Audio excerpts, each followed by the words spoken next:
계속해서 요한복음 7장 말씀 25절부터 36절까지 우리 같이 읽겠습니다. 25절에서 36절까지 말씀입니다. 예루살렘 사람 중에서 어떤 사람이 말하되 이는 그들이 죽이고자 하는 그 사람이 아니냐? 보라, 드러내게 말하되 그들이 아무 말도 아니하는도다. 당국자들은 이 사람을 참으로 그리스도인 줄 알았는가? 그러나 우리는 이 사람이 어디서 왔는지 아노라. 그리스도께서 오실 때에는 어디서 오는지 아는 자가 없으리라 하는지라. 예수께서 성전에서 가르쳐 시시며 외쳐 이르시되 너희가 나를 알고 내가 어디서 온 것도 알거니와 내가 스스로 온 것이 아니니라. 나를 보내신 이는 참되시니 너희는 그를 알지 못하나 나는 아노니 이는 내가 그에게서 났고 그가 나를 보내셨음이라 하시니 그들이 예수를 잡고자 하나 손을 대는 자가 없으니 이는 그의 때가 아직 이르지 아니하였음이로라. 무리 중에 많은 사람이 예수를 믿고 말하되 그리스도께서 오실지라도 그 행하실 표적이 이 사람이 행한 것보다 더 많으랴 하니 예수에 대하여 무리가 수군거리는 것이 바리새인들에게 들린지라. 대제사장들과 바리새인들이 그를 잡으려고 아랫사람들을 보내니 예수께서 이르시되 내가 너희와 함께 조금 더 있다가 나를 보내신 이에게로 돌아가겠노라. 너희가 나를 찾아도 만나지 못할 터이요 나 있는 곳에 오지도 못하리라 하시니 이에 유대인들이 서로 묻되 이 사람이 어디로 가기에 우리가 그를 만나지 못하리요? 헬라인 중에 흩어져 사는 자에게로 가서 헬라인을 가르칠 터인가? 나를 찾아도 만나지 못할 터이요 나 있는 곳에 오지도 못하리라 한 이 말이 무슨 말이냐 하니라. 아멘.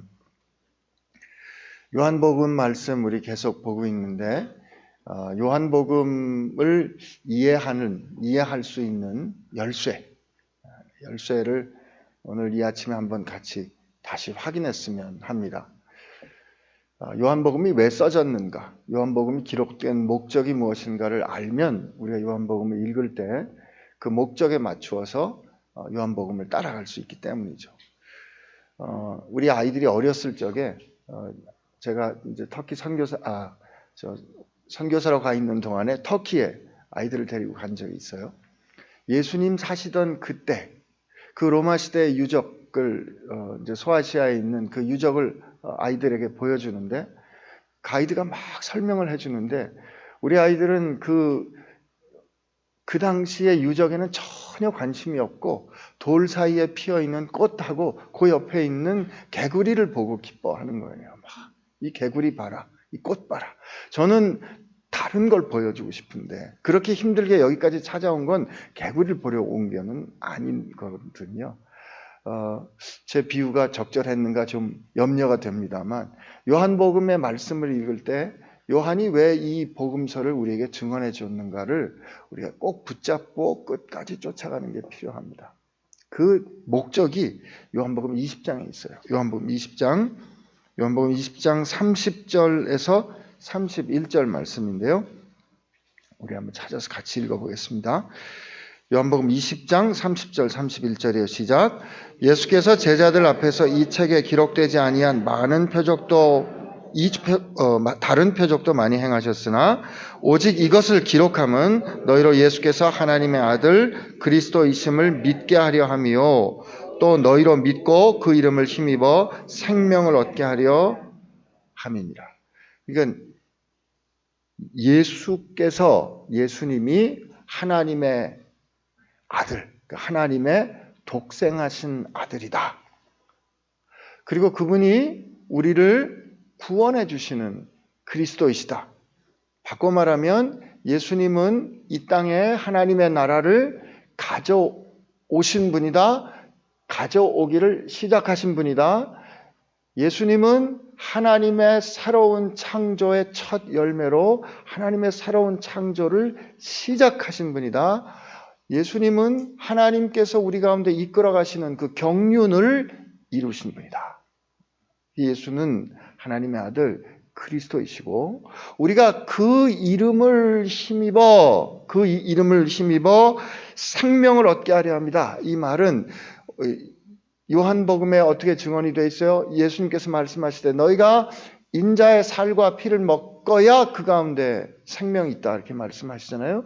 그러니까 인자의 살과 피를 먹음으로 말미암아 곧 그의 생명을 힘입어 그가 우리에게 오셨고 그가 우리에게 오셔서 사시고 그가 말씀에 따라 하나님의 뜻에 따라 보내신 이에 따라 죽으시고 그가 다시 사심에 힘입어 그가 죽음을 이기신 그 생명에 힘입어 이 모든 일을 이루신 예수로 말미암아 우리가 생명을 얻는다는 사실을 알게 해주기 위한 거라. 그러니까 요한이 요한복음을 기록한 이 목적을 한마디로 요약하면 예수님이 누구이신지를 정확하게 알기 위함이란 거죠. 그렇기 때문에 우리가 이 말씀을 쭉 쫓아가면서 질문이 있을 때마다 요한은 예수님이 누구이신지를 우리에게 알려주기를 원했구나라는 이 목적을 가지고 말씀을 보는 게 필요한 거죠. 그렇게 보면 오늘 첫 말씀을 보니까 뭐라고 되어 있냐면 이렇게 되어 있어요. 25절에 예루살렘 사람 중에서 어떤 사람이 말하되 이는 그들이 죽이고자 하는 그 사람이 아니냐. 여기 예수님에 대해서 설명하기를 어떻게 해요? 그들이 죽이고자 하는 그 사람이라는 거죠. 이때 웃으면 안 되는데 예수님이 누구이신가? 우린 예수님을 평화의 왕이라고 부릅니다. 예수님이 세상에 오신 것은 우리에게 샬롬, 하나님의 샬롬을 전하기 위함이에요. 우리로 하나님과 화목하게 하기 위함이라고요. 우리는 화목된다, 평화롭다 하면 갈등이 없고 위험이 없고 어려움이 없는 거로 생각하지만 성경에서 예수님을 설명할 때 예수님이 예루살렘에 올라가신 그 일로 인하여 그 사람들이 죽이려 했던 그 사람이 예수님이셨다는 거죠. 여러분 예수님의 삶이 이렇게 긴박하셨대요. 살해의 위험 앞에서 사람들이 그를 끊임없이 죽이려 했던 그 긴장 가운데 예수님은 사셨어요. 우리 인생이 절박하고 우리 인생이 쫓김을 당하고 우리 인생이 마치 프레스에 끼인 것 같은 그런 압박 가운데 있을 때 주님이 나를 아실까? 주님이 나 같은 형편에 겪어보셨을까? 하는 질문이 들 때 있잖아요. 근데 요한은 가르쳐 준 거죠. 그들이 죽이려 했던 그 사람, 그 삶을 사신 분이 예수님이신 거예요. 그러므로 첫 번째로 우리가 예수님은 아니지만 그러나 예수님이 겪으셨던 그런 형편처럼 그런 어려움 가운데 절망 가운데 혹은 그런 스트레스 가운데 말할 수 없이 마치 마른 막대기가 휘어진 것처럼 힘든 것 같은 그런 가운데 있는 분들은 예수님이 그런 분들을 누구보다 정확하게 알고 계심을 알고 위로를 받게 되기를 바랍니다. 그리고 세상을 살 때 우리가 이미 말씀을 통해서 다 확인했잖아요. 여러분 예수님을 죽이려 했던 유대 사람들이 옳았어요? 예수님이 옳았어요? 질문이 너무 어려웠군요. 다시 물어볼게요. 예수님을 죽이려 했던 유대 사람들이 어제 예수님 말씀처럼 공의로웠어요? 예수님이 공의로웠어요?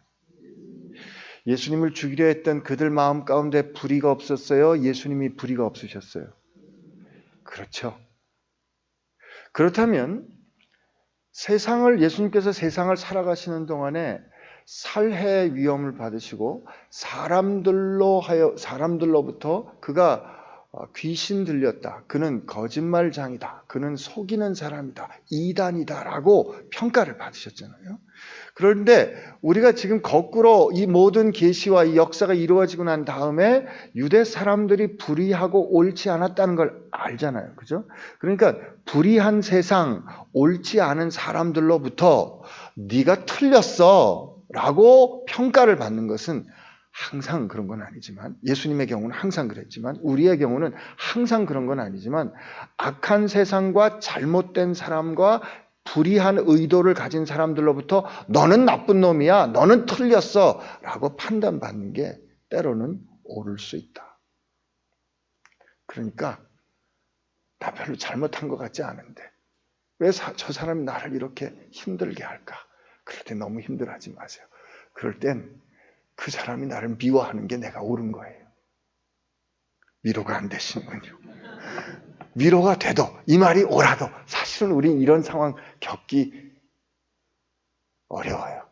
그걸 겪는 거 원하지 않죠. 그러나 혹시 그런 상황을 겪어야 한다 그러면 하나님 앞에서 내 삶을 한번 정직하게 비추어 보시고, 하나님, 내가 그렇게 내 안에 숨겨진 의도가 없는 것 같은데, 내가 아니나 밖이나 똑같은 것 같은데 저 사람이 내게 왜 그럴까요? 그럴 때 예수님 생각하고, 그 사람들이 죽이려 했던 그 사람이 예수님이셨다면 나도 혹시 그런 형편에 있을까? 이렇게 한번 생각하시는 지혜가 있게 되기를 바랍니다.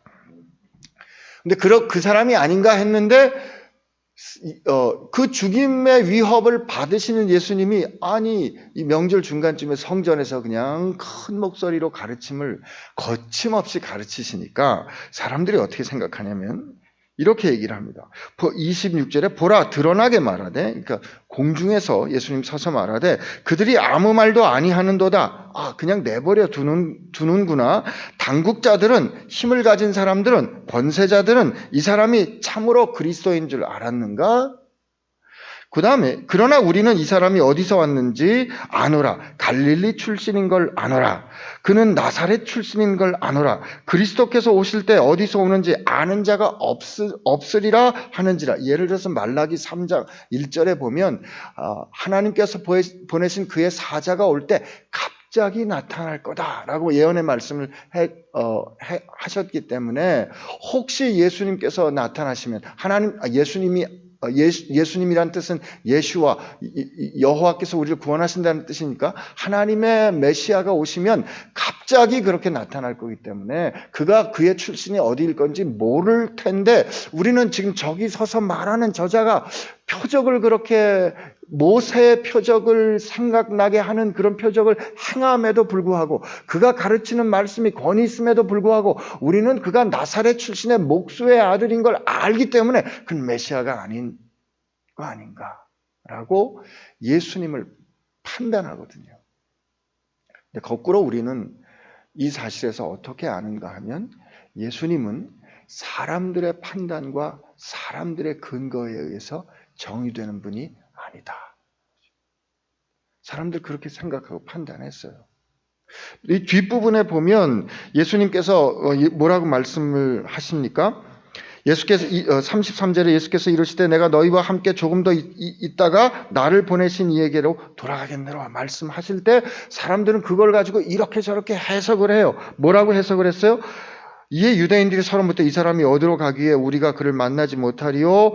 헬라인 중에 흩어져 사는 자들에게로 가서 헬라인들을 가르칠 것인가? 라고 예수님의 그 말씀을 자기 나름대로 해석하거든요.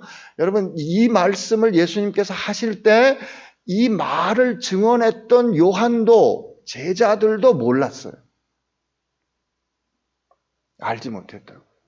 그러나 예수님의 제자들이 요한이 이 말을 우리에게 정확하게 증언해 줄 수 있었던 이유는 그가 이해하지 못했음에도 불구하고 예수님을 떠나지 않고 너희들도 가려느냐 할 때 영상의 말씀이 여기 있사온지 우리가 네게로 가리까 하고 끝까지 붙어 있었고, 물론 그들이 예수님 십자가에 달리실 때 도망갔지만 결국 도망가도 아주 도망가지 못하고 그저 머물러 있을 때 예수님이 그들을 다시 불러 모아 주셔서 그들로 하여금 예수님께서 행하신 일, 곧 하나님께서 예수님을 통해서 이전에는 없었던 전혀 새로운 일을 창조하신 그 모든 일의 처음과 끝을 그들이 다 경험하고 난 후에, 그 일을 다 사실로 깨닫고 난 이후에 그들이 거꾸로 이 사실을 바라보니까, 거꾸로 이 역사를 바라보니까, 거꾸로 예수님께서 하신 말씀을 바라보니까 깨닫게 됐던 거지, 사람이 풀어서, 사람이 기준에 따라서, 사람이 설명해서 이해됐던 분이 아닌 거예요. 여러분, 세상은 여전히 예수님에 대해서 이렇게 저렇게 자기의 논리에 따라 설명하는데 예수님은 그렇게 정의되는 분이 아닙니다. 예수님은 하나님께서 행하신, 그분께서 이루신 그 역사를 통해서 증거되시는 분입니다. 그러므로 우리가 예수님을 다 알지 못하고 우리가 예수님을 다 이해할 수 없다 그럴 때, 혹은 사람들이 예수님에 대해서 이렇게 설명하는데 그 설명이 옳지 않은 건 알겠는데 우리가 아는 예수님하고 좀 다른데 우리가 싸워 이기지 못할 때 그냥 거기서 멈추세요. 내가 예수님을 증명해 드린다고 해서 예수님이 하나님 되시는 거 아닙니다. 내가 예수를 주로 고백하기 때문에 예수님이 하나님이신 거 아닙니다. 우리가 믿든지 안 믿든지, 내가 예수를 주로 고백하든지 안 고백하든지 상관없이 예수님은 하나님의 아들이시고 예수님은 역사를 통치하시는 메시아이십니다. 오늘 보면 사람들은 예수님을 잘 몰랐고 그 잘 모르는 사람들은 예수님을 올바로 정의하지 못했습니다. 근데 그 말에 대해서 예수님께서 이해하기 어려운 말씀을 조금 해주시는데 그 말이 28절부터 29절의 말씀이에요. 우리 한번 같이 읽어봅시다. 시작. 예수께서 성전에서 가르치시며 외쳐 이르시되 너희가 나를 알고 내가 어디서 온 것도 알거니와 내가 스스로 온 것이 아니니라. 나를 보내신 이는 참되시니 너희는 그를 알지 못하나 나는 아노니 이는 내가 그에게서 났고 그가 나를 보내셨음이라 하시니. 예수님 처음에 너희가 나를 알고 내가 어디서 왔는지 안다. 이게 내 이름이 예수이고 내가 나사렛 출신인데 인간적으로 내가 어떤지 누군지 너희가 안다. 그죠? 그런데 근데 예수님 뭐라고 하면 나는 스스로 온 게 아니고 뒤 29절에 보면 그가 나를 보내셨다. 근데 그가 나를 보내신 분이 누군가? 나를 보내신 분은 참된데, 나를 보내시는 참된데 나는 그를 알고 나는 그에게로부터 났다. 이렇게 말씀을 해주세요. 여기 보면 그가 나를 보내셨다. 그리고 나를 보내신 이는 참되다. 이렇게 말씀하시거든요. 요한은 이 보낸다라는 단어를 그 다른 신약 성경의 그 어떤 책보다 많이 씁니다. 요한이 쓴 이 보내다라는 이 단어가 두 가지가 있어요. 헬라어 단어가 첫째는 펜포라는 단어가 있는데 이 펜포라는 단어가 31번 쓰이고 그 다음에 아포스텔로라는 단어가 27번이나 쓰여요. 그러니까 요한이 요한복음을 통해서 증언할 때 예수님이 당신이 누구인지 예수님이 왜 오셨고 무엇 때문에 사시고 왜 죽으시는지를 항상 예수님은 보내신 일을 통해서 증언하시거든요. 그래서 혹시 기회가 되면 여러분들에게 원하시는 분들에게 제가 그 정리한 거를 한번 좀 보내드릴게요. 이 펜포라는 단어와 아포스텔로라는 이 단어를 통해서 예수님은 당신이 누구신지를 설명해 주십니다. 예를 들면 오늘도 여기 예수님께서 나를 보내신 이는 참되다 이렇게 말씀하시는데 예수님께서는 뭐라고 말씀하시냐면 내가 하늘로부터 이 땅에 내려온 것은 내 뜻을 행하려 함이 아니고 누구의 뜻을? 나를 보내신 이의 뜻을 행하려 함이다. 그죠? 내 말은 내 말이 아니고 나를 보내신 이의 말이다. 나는 나를 보내신 이의 일을, 나를 보내신 이가 기뻐하시는 그 일을 행함으로 그가 나를 사랑하고 그는 나와 함께 있다. 나를 보내신 아버지. 그러니까 주님은 당신이 하나님께로부터 보내심을 입은 자라는 것을 알고 계셨어요. 이게 주님이 당신을 이해하는 방법이에요. 근데 나를 보내신 그 하나님이 참되고 그 참되신 하나님이 나를 보내신 이가 참되고 그 참된 분이 하나님이신데 그분이 아버지예요. 그 아버지께서 예수님에게 하라신 그 뜻을 이루어서 예수님은 아버지를 영광스럽게 했고 하나님은 그 아들로 하여금 영광을 입게 하십니다.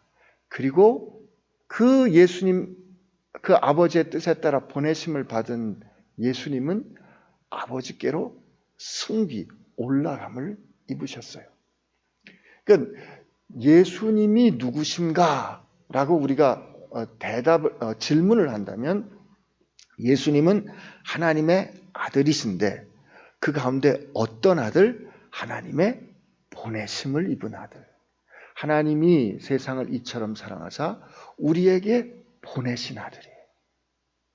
그 보내심을 입은 아들이신 예수님은 참되신 하나님을 있는 그대로 우리 가운데 참되고 진실되게, 참되고 믿을 수 있게 우리에게 보여주셨어요.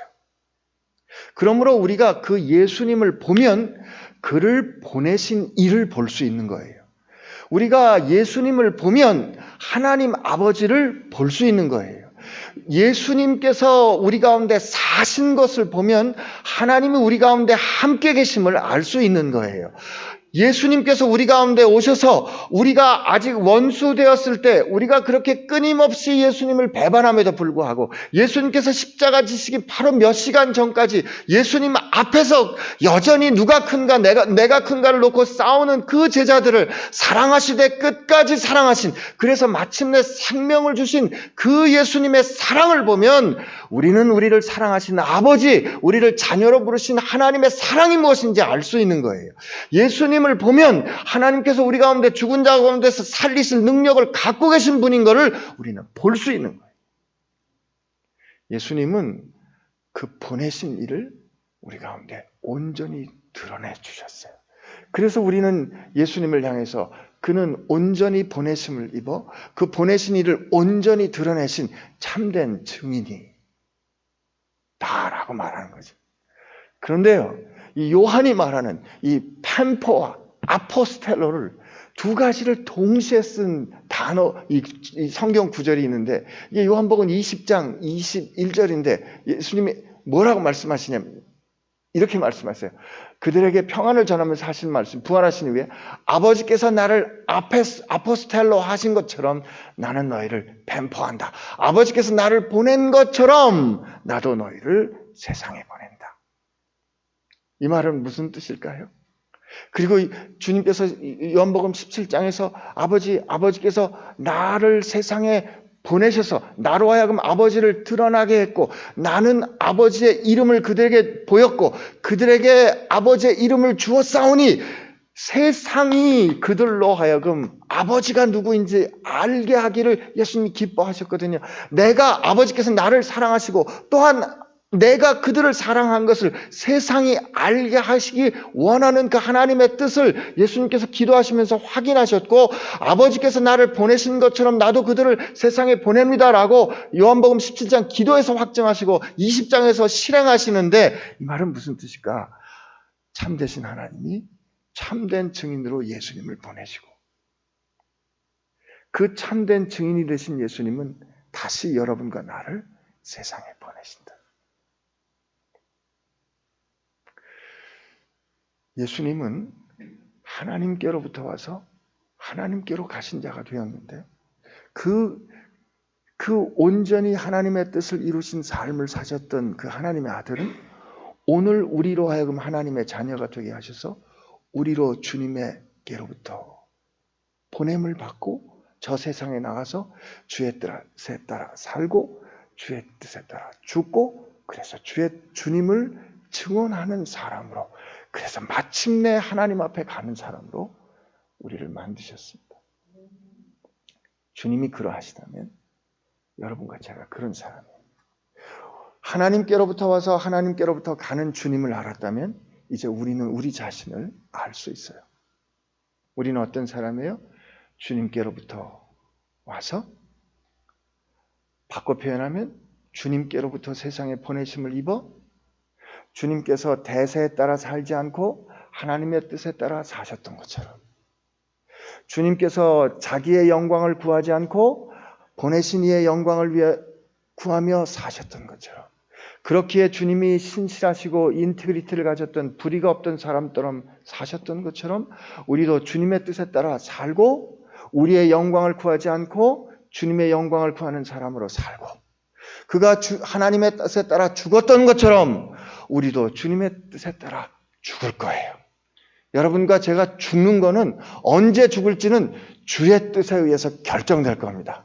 그러므로 죽음을 두려워하시지 말고 질병을 경험하고 위험을 경험하는 분들이라도 여러분 절대 두려워하지 마세요. 우리는 언제 죽더라도 어떻게 죽더라도 주의 뜻에 따라 죽을 겁니다.